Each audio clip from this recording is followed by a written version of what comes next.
안녕하세요. 저는 입시학원에서 고등부 이과 수학을 전문으로 가르치고 있는 30대 후반의 여성 양지민이라고 합니다. 직업이 직업이다 보니 저는 매사를 논리적으로 분석하고 원인과 결과가 명확하게 떨어지는 것을 좋아하는 성격입니다. 반면 저의 남편 곽현태는 저와는 정반대의 사람이었습니다. 중견기업의 영업팀장으로 일하고 있는 그는 사람을 상대하는 직업답게 누구에게나 서글서글했고 언변이 유창했으며 어떤 상황에서도 유연하고 낙천적인 태도를 잃지 않는 사람이었습니다. 지인의 소개로 처음 만났을 때 저는 저에게 없는 그 유연함과 사람을 무장해제시키는 밝은 에너지에 끌렸어요. 우리는 서로의 다름을 매력으로 느끼며 연애를 시작했고 순조롭게 결혼에 골인했습니다. 지난 6년의 결혼 생활은 겉보기엔 아주 평온하고 합리적이었죠. 저희 부부는 둘 다 각자의 커리어에 욕심이 많았습니다. 저는 학원 강사로서 일타 강사라는 목표를 향해 치열하게 달려가고 있었고 남편 역시 영업 실적을 쌓아 더 높은 자리로 진급하기를 원했습니다. 그래서 아이는 조급하게 생각하지 말고 우리가 경제적으로나 심리적으로 완벽히 준비되었을 때 천천히 갖기로 합의했습니다. 경제적인 부분도 철저하게 분리했습니다. 부부 공동 명의의 통장을 만들어 매달 정해진 생활비를 각출하여 넣고 공과금이나 식비 등은 그 통장에서 해결했습니다. 그 외의 나머지 수입은 각자 알아서 관리하며 서로 터치하지 않았죠. 저는 이 깔끔하고 군더더기 없는 방식이 우리 부부의 성향에 아주 잘 맞는다고 생각했습니다. 적어도 그 일이 일어나기 전까지는 말이죠. 어느 날 저녁 퇴근하고 돌아온 남편이 식탁에 마주 앉아 무거운 표정으로 입을 열었습니다. 지민아, 나 부탁이 하나 있는데 요즘 회사 사정이 좀 안 좋아져서 이번 분기부터 내 영업수당이 거의 반토막이 났어. 당분간만 공동생활비 통장에 내 몫을 반만 넣어도 될까? 내 고정지출이랑 대출이자 내고 나면 생활비 낼 돈이 너무 빠듯해서 그래. 상황 좋아지면 다시 원래대로 낼게.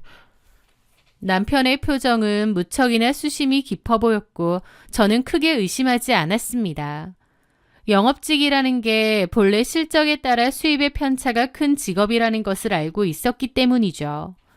논리적으로 생각했을 때 남편이 어려울 때 제가 조금 더 부담하는 것은 부부로서 당연한 의무라고 여겼습니다. 알았어. 당분간은 내가 생활비 더 채워 넣을 테니까 너무 스트레스 받지 마. 영업하다 보면 그럴 수도 있지. 저는 모자란 생활비를 충당하기 위해 제 일정을 무리하게 조정했습니다. 평일 정규 수업에 더해 주말에도 고3 수험생들을 위한 심화 특강을 추가로 맡았거든요. 일주일에 7일을 분필가루를 마셔가며 목이 쉬도록 칠판 앞에서 떠들었습니다. 주말 특강을 마치고 집에 돌아오면 파김치가 되어 쓰러지기 일쑤였지만 남편의 부담을 덜어주기 위해 제가 이 가정을 위해 희생하고 있다는 사실에 나름의 보람마저 느끼고 있었습니다. 하지만 제가 주말도 없이 뼈 빠지게 일하며 번 돈으로 집안의 생활비를 메우고 있을 때 남편의 행동에는 아주 미묘하지만 확실한 변화들이 생기기 시작했습니다. 가장 먼저 눈에 띈 것은 남편의 외양 변화였습니다. 평소 출근할 때면 제가 다려준 셔츠나 아무 정장이나 대충 걸치고 나가던 사람이 어느 순간부터 거울 앞에서 옷매무새를 가다듬는 시간이 길어졌거든요. 맞춤 정장을 새로 맞추고 유행하는 스타일의 넥타이와 셔츠를 사들이고 주말에 미용실에 가서 머리 스타일을 세련되게 바꾸고 오더니 급기야는 아침마다 현관을 나서며 향수를 뿌리기 시작했습니다. 묵직하고 세련된 향이 코를 찔렀을 때 저는 고개를 갸웃하며 물었습니다. 당신 원래 향수 안 뿌리잖아. 웬 향수야? 남편은 대수롭지 않다는 듯 대답했습니다. 요즘 영업 뛰려면 이미지 메이킹이 중요하대서 새로운 본부장이 직원들 다 신경을 쓰네. 다 살려고 발버둥 치는 거지 뭐. 영업직이니까 사람을 만날 일이 많아서 그렇다는 변명은 그럴싸했지만 제 마음 한구석에서는 서늘한 위화감이 피어올랐습니다. 6년 동안 수많은 거래처를 만나면서도 단 한 번도 하지 않던 치장을 수당이 반토막 나서 생활비도 못 낸다는 사람이 돈을 들여가며 하고 있다는 것이 앞뒤가 맞지 않았으니까요. 무엇보다 저를 가장 불안하게 만든 것은 남편의 스마트폰이었습니다.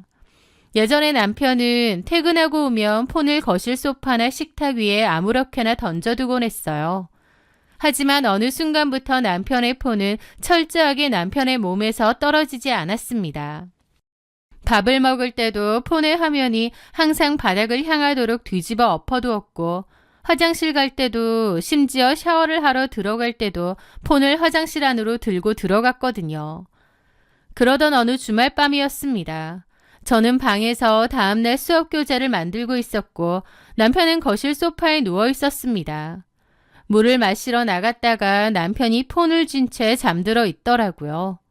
화면이 켜져 있길래 무심코 폰을 빼내려 손을 뻗는 순간 남편이 화들짝 놀라며 제 손을 쳐냈습니다. 뭐 하는 거야? 남편의 눈빛에는 명백한 경계심과 당혹감이 서려 있었습니다. 잠결에 보인 그 과민 반응은 단순한 놀람이 아니라 무언가를 필사적으로 숨기려는 자의 본능적인 방어 기제로 보이더군요. 그 순간 남편이 뭔가를 숨기고 있다는 생각이 들었습니다. 아마 여자 문제겠죠. 저는 증거를 잡아야 했습니다. 그래서 남편이 잠든 새벽에 폰을 열어보려 했지만 비밀번호를 도무지 알 수 없었죠. 며칠을 뜬 눈으로 밤을 지새우며 고민했습니다. 남편의 뒤를 직접 밟아볼까도 생각했지만 평일 내내 학업 수업에 묶여있는 저로서는 물리적으로 불가능한 일이었습니다. 결국 저는 저와 가장 친하게 지내던 동료 강사에게 고민을 털어놓았습니다. 조용히 제 이야기를 듣던 동료는 한숨을 쉬며 제게 명함 하나를 건넸습니다. 지민쌤, 혼자서 전전긍긍하지 말고 전문가한테 맡겨요. 쌤이 꼬리 잡으려고 어설프게 움직였다가 눈치채고 증거인멸 다 할지도 몰라요. 차라리 전문 심부름 센터에 맡기는 게 나을지 몰라요. 처음에는 심부름 센터라는 단어 자체가 주는 거부감 때문에 망설였습니다. 하지만 계속 의심하는 것보다는 낫겠더라고요. 결국 심부름 센터를 알아보았고 의뢰를 맡겼습니다. 그로부터 일주일이 지났을 무렵 소장에게서 만나자는 연락이 왔습니다. 학원 근처의 조용한 룸카페에서 만난 소장은 제게 두툼한 서류 봉투 하나를 내밀었습니다. 남편분 아주 단단히 빠져 있으시던데요. 봉투를 열어 내용물을 확인하는 순간 제 이성은 차갑게 얼어붙었습니다. 사진 속에는 제 남편이 저보다 훨씬 앳되어 보이는 어떤 여자와 팔짱을 끼고 걷고 카페에서 서로 마주보며 웃고 고급 레스토랑에서 밥을 먹는 모습들이 적나라하게 담겨 있었습니다. 소장이 첨부한 보고서에 따르면 그 여자의 이름은 한소원이고 나이는 27살, 모 대학에서 성악을 전공하고 있는 대학원생이었습니다. 30대 후반인 저와 남편과는 10살 가까이 차이가 나는 어린 여자였고 사진 속 한소원은 길고 풍성한 머리에 누가 봐도 시선을 끌 만큼 화려하고 예쁜 미인이었습니다. 하지만 저를 진정으로 미치게 만든 것은 두 사람의 불륜 사실 그 자체가 아니었습니다. 더 황당한 건 남편과 한소연이 뺀질나게 백화점을 드나들었던 것입니다. 나중에 제가 따로 확인을 해보니 남편의 수당이 깎였다는 건 전혀 사실이 아니었습니다. 남편은 생활비를 깎고 자신의 비상금까지 털어 그 돈으로 한소연이랑 그 어린 내연녀에게 돈을 펑펑 쓰고 있었던 겁니다. 한소연의 옷, 가방, 신발이며 가정가구, 심지어 용돈까지 주나 보더라고요. 남편의 월급만으로는 큰 지출을 감당할 수 없었는지 제2금융권에서 소액 대출까지 여러 건 받아가며 그녀의 허영심을 채워주고 있었습니다. 그 예쁘고 어린 성악가 대학원생 앞에서는 마치 자기가 엄청난 재력가라도 된 양 허세를 부리며 온갖 돈을 다 퍼다 바치고 있었던 것이죠. 남편이 그 여자에게 대출까지 받아가며 에어컨과 소파를 사주고 있을 때 저는 남편의 반토막난 생활비를 메우기 위해 무리하게 강의를 늘리고 고생하고 있었다는 사실에 더 분노했습니다. 그날 밤 남편이 콧노래를 부르며 퇴근해 집으로 들어왔을 때 저는 거실 테이블 위에 소장이 건네준 사진과 서류들을 일렬로 펼쳐놓고 그를 기다리고 있었습니다. 거실불을 켜고 테이블을 확인한 남편의 얼굴에서 순식간에 핏기가 가셨습니다. 그런데 남편의 반응은 제 생각과는 아주 달랐어요. 입술이 파르르 떨리더니 화를 벌컥 내는 거예요. 이게 다 뭐야? 사람을 붙였어? 제가 예상했던 반응은 무릎을 꿇고 비는 것이었습니다. 하지만 남편은 오히려 제가 흥신소를 써서 자신의 뒤를 캤다는 사실에 적반하장으로 격노하고 있는 거예요. 네 뒤를 캔 게 억울해? 네가 영업수당 깎였다고 거짓말하고 생활비도 안 내더니 27살짜리 대학원생 만나면서 명품 백 사주고 오피스텔 살림살이 채워주고 있었잖아. 제가 핏대를 세우며 소리치자 남편은 한참을 씩씩거리더니 이내 아주 냉정하고 뻔뻔한 표정으로 넥타이를 풀어헤쳤습니다. 그래, 다 알았으면 차라리 잘 됐네. 나 소원이 진심으로 사랑해. 너랑은 솔직히 나이 차고 조건 맞아서 결혼할 때 되니까 밀리듯 한 것뿐이지 사랑은 아니었어. 근데 소원이를 만나고 나서야 내가 진짜 살아있다는 걸 느낀다고. 이렇게 된 거 이혼하자. 내일 당장 법원 가. 기가 막혀서 말이 나오지 않았습니다. 지난 6년의 결혼 생활을 나이 차서 한 조건부 결합으로 매도하고 이제 갓 만난 27살 상간녀와의 불륜을 진실한 사랑으로 포장하는데 얼마나 역겹던지요. 그 어린 여자의 앞에서 돈을 펑펑 쓰며 듬직한 오빠 노릇, 능력 있는 스폰서 노릇을 하다 보니 아주 이성이 날아가고 눈이 뒤집혀버린 것이 분명했습니다. 미쳤어? 네가 뭔데 이혼을 요구해? 넌 유책 배우자야. 그럼 내가 바람 피는 걸 알면서도 그냥 살겠다고? 이런 식으로 나오면 이혼 못하지. 아니 안 하지. 어떻게 이러냐? 사람을 배신 때려놓고 네가 인간이니? 남편은 더 듣기 싫다는 듯 그냥 방으로 들어가 버리는 겁니다. 제 말을 깡그리 무시하고요. 기가 막히더라고요. 남편이 만약 이 결혼 생활을 유지할 생각이었으면 저한테 사과하고 빌었을 겁니다.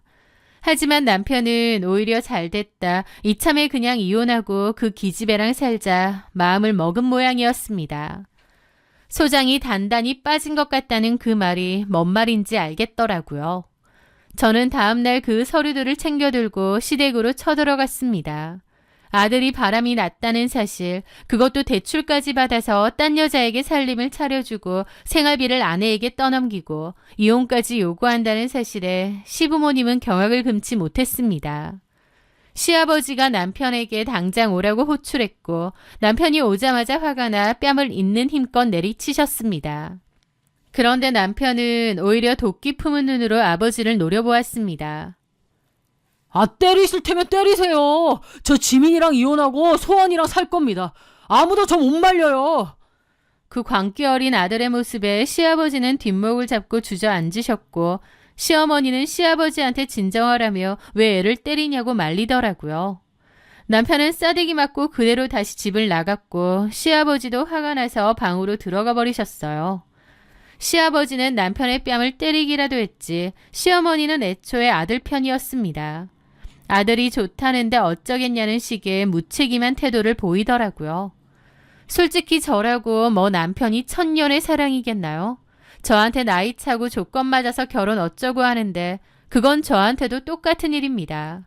남편이 대단한 미남도 아니고 다정다감한 성격도 아니고 직업이 엄청 대단한 것도 아니고 하지만 서로 마음 맞아 결혼했으니 책임감으로 으쌰으쌰 살았던 건데 돈도 별로 없는 주제에 아내한텐 거짓말하고 뒤에선 저런 구질구질한 스폰서 지진하는 남편놈? 저도 평생을 함께할 생각은 추호도 없었습니다. 당장이라도 서류에 도장을 찍고 쓰레기통에 처박아 버리고 싶었죠. 하지만 남편이 저렇게 이혼을 원하는 이상 그냥은 이혼해주기 싫었습니다. 집으로 돌아온 저는 남편을 향해 차갑게 선언했습니다. 나 그 여자한테 상간녀 위자료 청구 소송 걸 거야. 내 가정 파탄낸 대가 법적으로 철저하게 받아낼 거야. 상간 소송은 여러 번 할 수 있대. 나 계속 해볼 거야. 상간소송이라는 단어가 나오자 그렇게 당당하게 이혼을 요구하던 남편의 눈동자가 흔들리기 시작했습니다. 그리고는 제발 그것만은 참아달라며 제 앞에 무릎을 꿇고 두 손을 싹싹 빌기 시작했습니다. 여보, 왜 이러냐? 속 시끄럽게 해서 좋을 게 뭐 있어? 내가 위자료 명목의 돈은 따로 챙겨줄 테니까 제발 소송만은 하지 마. 나한테는 해도 되는데 걔한테는 그런 거 하지 마. 어? 저한테 적반하장으로 소리치던 인간이 불륜녀 걱정되어 아내의 발밑에 무릎을 꿇고 빌고 있는 이 기막힌 광경. 저는 그 가증스러운 모습을 보며 소송에 대한 확고한 의지를 다졌습니다. 네가 그딴 식으로 나오니까 더 소송을 해야겠네. 저는 다음 날 아침 곧바로 변호사 사무실을 찾아가 한소원을 피고로 하는 상간녀 위자료 청구 소송 소장을 접수했습니다. 증거는 차고 넘쳤습니다. 하지만 소장이 한소원에게 송달된 직후 벌어진 일들은 제 논리와 예측을 완전히 벗어난 기막힌 반전이 일어났죠. 소장을 접수한 지 약 열흘 정도가 지났을 무렵이었습니다. 주말 오전 밀린 학원교재 작업을 하느라 노트북 앞에 앉아있던 제 휴대폰으로 모르는 번호의 전화 한 통이 걸려왔습니다. 보통 모르는 번호는 잘 받지 않지만 왠지 모를 서늘한 직감에 통화 버튼을 눌렀죠. 여보세요? 수화기 너머에서는 잠시 날선 숨소리가 들리더니 곧이어 신경질적이고 날카로운 젊은 여자의 목소리가 터져나왔습니다. 양지민 씨 맞죠? 곽현태 와이프 되는 사람 맞냐고요? 다짜고짜 소리부터 지르는 그 당돌함. 굳이 이름을 묻지 않아도 그녀가 누구인지 단번에 알 수 있었습니다. 일반적인 상간녀들이 소장을 받으면 당황해서 변호사를 선임하거나 두려움에 떨며 연락을 피하거나 잘못했다고 빌 텐데 그녀의 목소리에는 두려움보다는 짜증과 분노가 가득했습니다. 네, 소장은 잘 받았나 보네요. 제가 감정에 동요 없이 아주 차분하고 건조하게 대답하자 그녀는 오히려 더 악을 쓰기 시작했습니다. 저기요! 제가 왜 상간녀예요? 제가 왜 당신한테 위자료를 물어줘야 되냐고요? 당신 남편이 총각 행세하면서 나한테 접근했고 나는 유부남인지 몰랐거든요? 나도 속아서 만난 철저한 피해자인데 어디서 상간소송을 걸어? 당장 취하해요. 안 그러면 나도 당신 명예훼손이랑 무고죄로 가만 안 둘 테니까. 그녀의 주장은 꽤나 충격적이었습니다. 자신은 남편이 유부남인 줄 전혀 몰랐고 남편이 철저하게 총각 행세를 하며 자신을 속였기 때문에 본인 역시 피해자라는 것이었어요. 순간 머릿속이 복잡해졌습니다. 사실 남편이 밖에서 총각 행세를 하고 다녔을 가능성이 아예 없는 것은 아니었어요. 하지만 그녀의 태도는 속아서 유부남을 만난 억울한 피해자의 것이라기엔 너무나 뻔뻔하고 공격적이었습니다. 보통 억울하게 유부남을 만난 여성들은 본처에게 전화를 걸면 충격을 받고 울거나 남편에 대한 분노가 있어야 되잖아요. 그런데 한소원은 오직 소송을 취하라는 소리를 하며 광분을 하고 있더라고요. 저는 차분하게 숨을 고르고 대답했죠. 당신 말이 사실이라면 당신도 꽤 억울하겠네요. 근데 내 남편이 총각 행세를 하며 당신을 속였다면 나한테 이렇게 악을 쓸 게 아니라 당신을 속인 그 남자한테 따져야 하는 거 아닌가요? 나한테 전화를 걸어 명예훼손 운운할 시간에 당신을 진짜 속인 사람한테 따져야죠. 제 말에 한소원은 잠시 대답이 없더라고요. 제 남편이 유부남이 아니라 총각인 줄 알고 만났다는 증거라도 있어요? 그럼 그걸 저한테 보내주세요. 그런 게 어딨어요? 저는 말을 이어갔죠. 그럼 이렇게 하죠. 당신이 정말 유부남인 줄 모르고 만난 피해자라면 내 남편을 사기로 고소하세요. 요즘은 유부남이 미혼으로 속이고 교제하면 민형사상으로 고소해서 손해배상을 받을 수 있다고 하던데요. 당신이 내 남편을 상대로 공식적인 고소장을 접수하고 그 증명원을 내게 보내준다면 당신이 정말 몰랐다는 걸로 인정하고 내가 건 상간녀 위자료 청구 소송은 깔끔하게 취하해드릴게요. 어때요? 그쪽도 억울한 피해자라면 응당 그렇게 해야 되지 않겠어요? 제 냉정하고 논리적인 제안에 수화기 너머의 한소원은 잠시 말문이 막힌 듯 정적이 흘렀습니다. 왜 대답이 없으세요? 못하시겠어요? 총각이라고 하고 속인 건 사기예요, 사기. 근데도 그럴 생각이 없으세요? 그럼 내 입장에선 유부남인 거 알고 만났다는 거밖에 더 돼요? 그러자 그녀는 씩씩거리며 대답하더라고요. 대답이 없었던 건 잠깐 생각할 시간이 필요해서 그런 거거든요? 저기, 고소는 좀 그렇고 차라리 제가 총각인 줄 알았다는 증거를 찾아드릴게요. 저는 코웃음 치며 거절했습니다.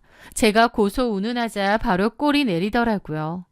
아니요, 이제는 늦었어요. 사기로 고소하고 증명원을 보내주면 취하해드릴게요. 그게 아니라면 그쪽도 저 고소해서 내 남편이 유부남인지 몰랐다는 거 따로 법원에 증거로 제출하고 증명해보세요. 나 같으면 곽현태를 고소하겠어요. 괘씸하잖아요. 유부남이면서 총각 행세하고 거기다가 상간소장까지 받았는데. 제 말에 그 여자도 어쩔 도리가 없다 싶은가 보더라고요. 사실 한소원이 망설일 때 눈치챘습니다. 절대 내 남편이 유부남인 거 몰랐을 리 없다는 걸요. 이렇게 피해자라고 윽박지르면 제가 순순히 취하라도 해줄 줄 알았나 본데 어림도 없죠. 어떻게 할 거예요? 알겠어요. 곽현태 내가 고소할 거니까 확인되면 내 소송도 취하해주세요. 피해자라면 당연히 그렇게 해야죠. 그렇게 한소원은 전화를 뚝 끊어버렸습니다. 그런데 불과 일주일 뒤 제 휴대폰으로 메시지 하나가 도착했습니다. 그것은 관할법원에 접수된 민사소장 접수 증서였죠. 원고 한소원, 피고 곽현태. 청구 취지는 피고가 유부남이라는 사실을 숨기고 원고를 기망하여 교제함으로써 원고의 성적 자기 결정권을 침해하고 정신적 고통을 준 것에 대한 손해배상 청구였습니다. 그 아래에는 한소원의 조롱 섞인 문자 메시지가 이어졌습니다. 보셨죠? 저 진짜 몰랐고 피해자 맞습니다. 약속대로 상간녀 소송 당장 취하하세요. 그걸 보고 좀 놀랍더라고요. 저는 한소원이 고소를 안 할 줄 알았어요. 제 남편이 유부남인 줄 알고 있었을 거라 생각했거든요. 그런데 사기 및 손해배상 청구 소송을 걸어버린 것입니다. 정말 완벽하게 속았던 걸까? 아니면 이 소송을 취하해야만 하는 무언가 더 큰 이유가 있는 걸까? 뭔가 이상했던 저는 다시 심부름센터 소장에게 전화를 걸었죠. 소장님, 저 양지민입니다. 한소원에 대해 좀 더 알아봐 주셨으면 해서요. 한소원이 제 남편이 유부남인 줄 몰랐다며 역으로 고소를 했거든요. 그런데 제 직감에 그게 아닐 것 같은데 한소원에 대해서 좀 더 알아봐 주실 수 있나요? 소장은 저의 의뢰를 받고 며칠 동안 한소원의 뒷조사에 매달렸습니다. 그리고 약 5일 뒤 소장으로부터 만나자는 연락이 왔습니다. 다시 마주 앉은 카페에서 소장은 이전과 달리 혀를 차며 헛웃음을 짓고 있었습니다. 남편분은 호구 중에 호구네요. 네?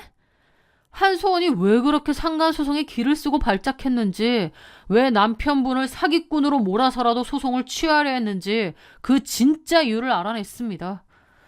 소장이 건네준 봉투 안에는 고급스러운 디자인의 청첩장 사본과 웨딩 스튜디오에서 찍은 웨딩 촬영 사진들이 들어있었습니다. 사진 속 한소원은 순백의 웨딩드레스를 입고 제 남편이 아닌 아주 멀끔하고 지적인 인상의 젊은 남자와 팔짱을 낀 채 세상에서 가장 행복한 미소를 짓고 있었죠. 한소원 올해 9월에 결혼합니다. 상대 남자는 강남에서 꽤 잘 나가는 로펌의 변호사고 집안도 소위 말하는 빵빵한 재력가 집안입니다. 두 사람 1년 전 양가 상견례 마치고 차근차근 결혼 준비를 해오고 있었어요. 머리를 망치로 3개 얻어맞은 것 같은 충격이 밀려왔습니다. 한소원이 9월에 결혼을 앞둔 예비 신부? 제 남편을 만난 기간과 정확히 겹치고 있었습니다. 소장의 설명은 이어졌습니다. 한소원은 남편분이 유부남인 건 몰랐던 게 아닙니다. 알면서도 만났을 거예요. 왜냐? 물주가 필요했으니까요. 예비 신랑 집안이 워낙 좋으니 본인도 혼수나 예단을 그에 맞춰서 해가야 되는데 대학원생 신분에 그럴 돈이 어디 있겠습니까? 그때 마침 제 발로 걸어 들어온 호구가 바로 남편분 곽현태 씨였던 겁니다. 소장의 말에 따르면 남편이 빚을 내서 사주었다던 오피스텔의 고급 소파, 대형 TV, 수입상 냉장고 등은 모두 한소원 혼자 사는 집이 아니라 9월에 들어갈 예비 신랑과의 신혼집에 채워넣기 위한 혼수품들이래요. 그러니까 한마디로 남편이 상간녀의 신혼집 살림을 장만해주는 호구 노릇을 자처하고 있었던 거죠. 저는 경악을 금치 못했습니다. 한소원이 남편분을 고소한 진짜 이유는 9월 결혼식을 앞두고 있는데 예비 신랑이나 그 시댁기에 상간녀 위자료 청구 소송을 당했다는 사실이 들어가면 그날로 결혼이 끝일 테니까 무슨 수를 써서라도 심지어 자신에게 돈을 퍼준 남편분을 사기꾼으로 고소하는 한이 있더라도 상간소송을 빨리 취하해야 했던 겁니다. 진실을 마주한 순간 분노를 넘어 헛웃음이 터져나왔습니다. 제 남편 곽현태는 정말이지 구제불능의 등신 같더라고요. 자신은 그 어린 여자와 천년의 사랑을 하는 줄 알고 6년 조강지처를 버리고 이혼하겠다며 부모 앞에서 뺨을 맞아가면서도 큰 소리를 쳤는데 정작 그 여자 눈에 남편은 자신이 시집갈 신혼집에 공짜로 가전을 채워주고 명품 가방을 사주는 멍청한 ATM 기계 그 이상도 이하도 아니었던 겁니다. 모든 패가 제 손에 쥐어졌습니다. 저는 소장이 준 청첩장 사본과 웨딩 사진들을 챙겨 집으로 돌아왔습니다.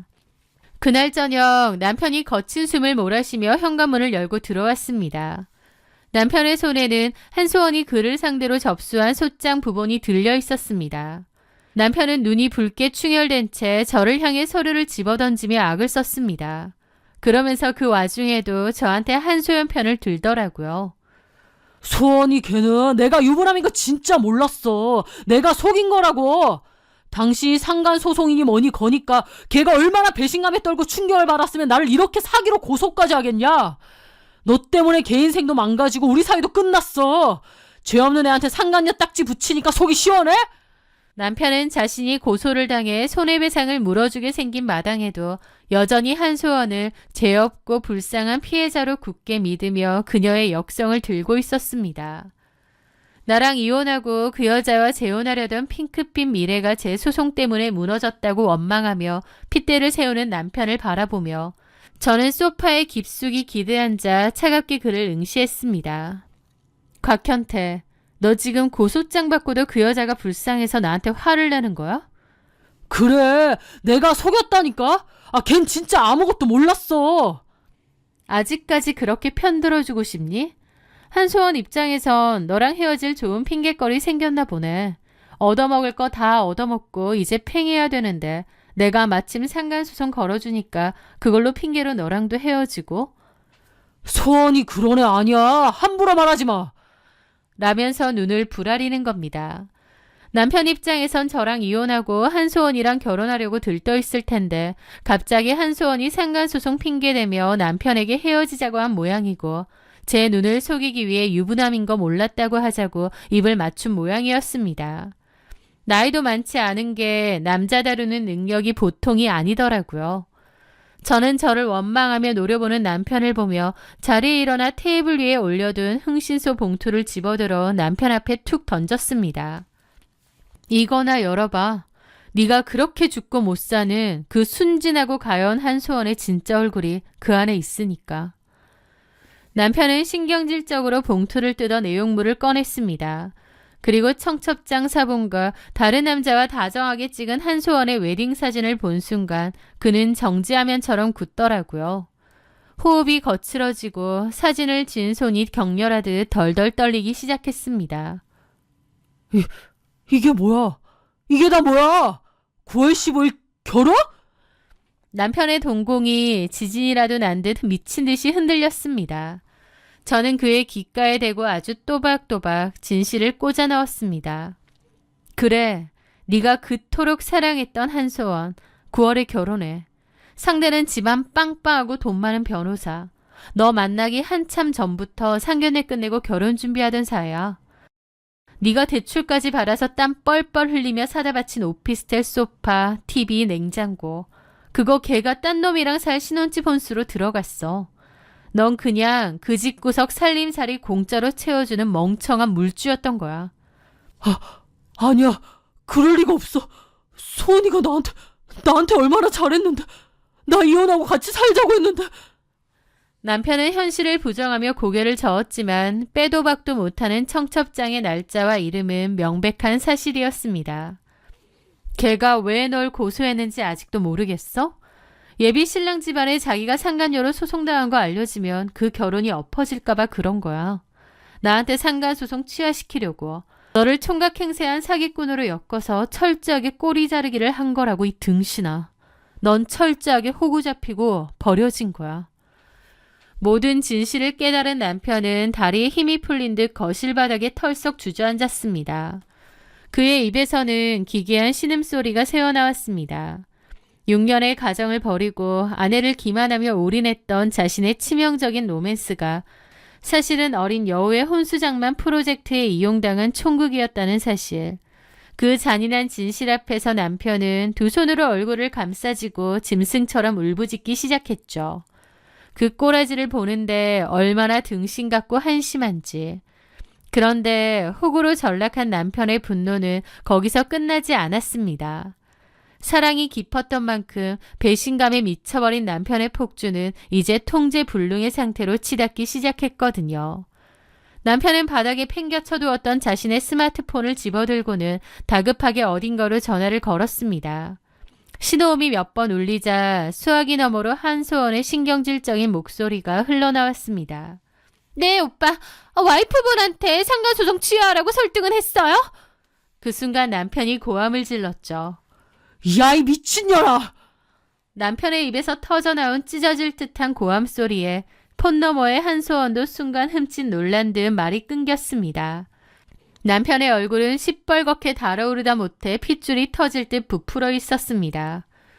네가 나한테 몰랐다고 철저하게 속은 피해자라고 와이프한테 입맞추자고 했지. 소송만 취하시키게 해주면 다시 전처럼 만날 수 있다고. 나 사랑한다고 꼬드겼지. 근데 이 미친년이 나한테 혼수과정 싹 다 뜯어내고는 그 뒤로 9월에 딴 새끼랑 결혼을 해? 결혼이라는 단어가 남편의 입 밖으로 튀어나오는 순간 정적이 흘렀습니다.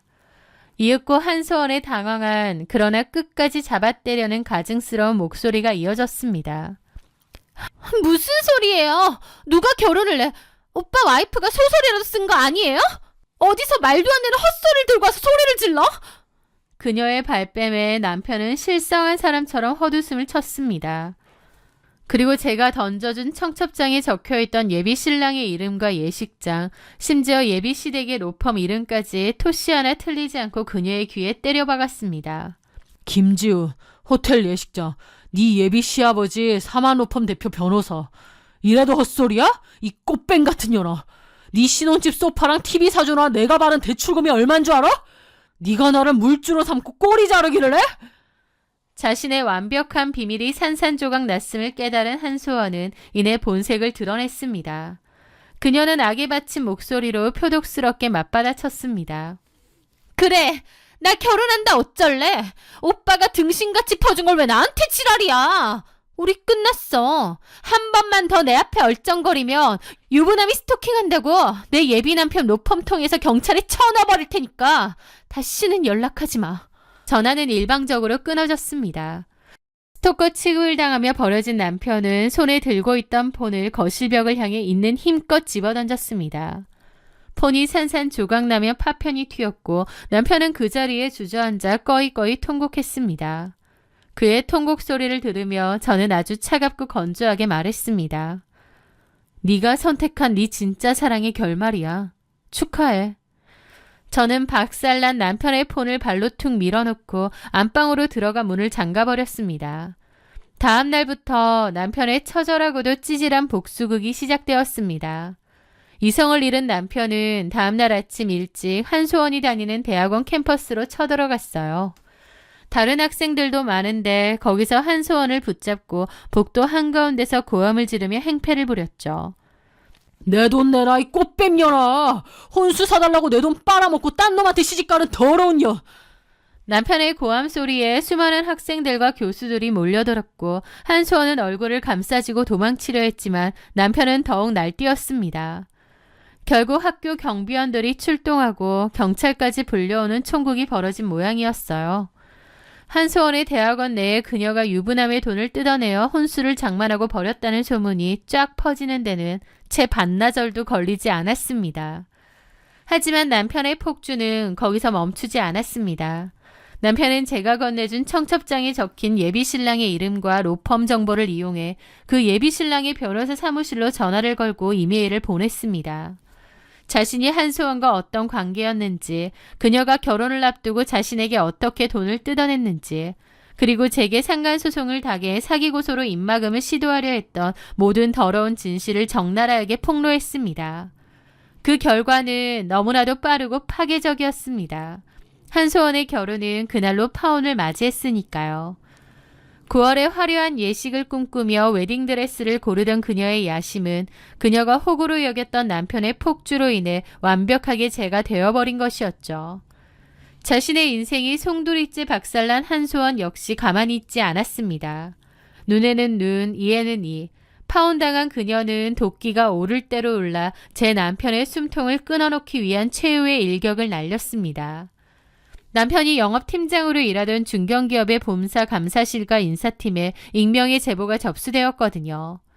제보 내용은 남편이 그동안 회사의 법인카드를 사적으로 유용했다는 것이었습니다.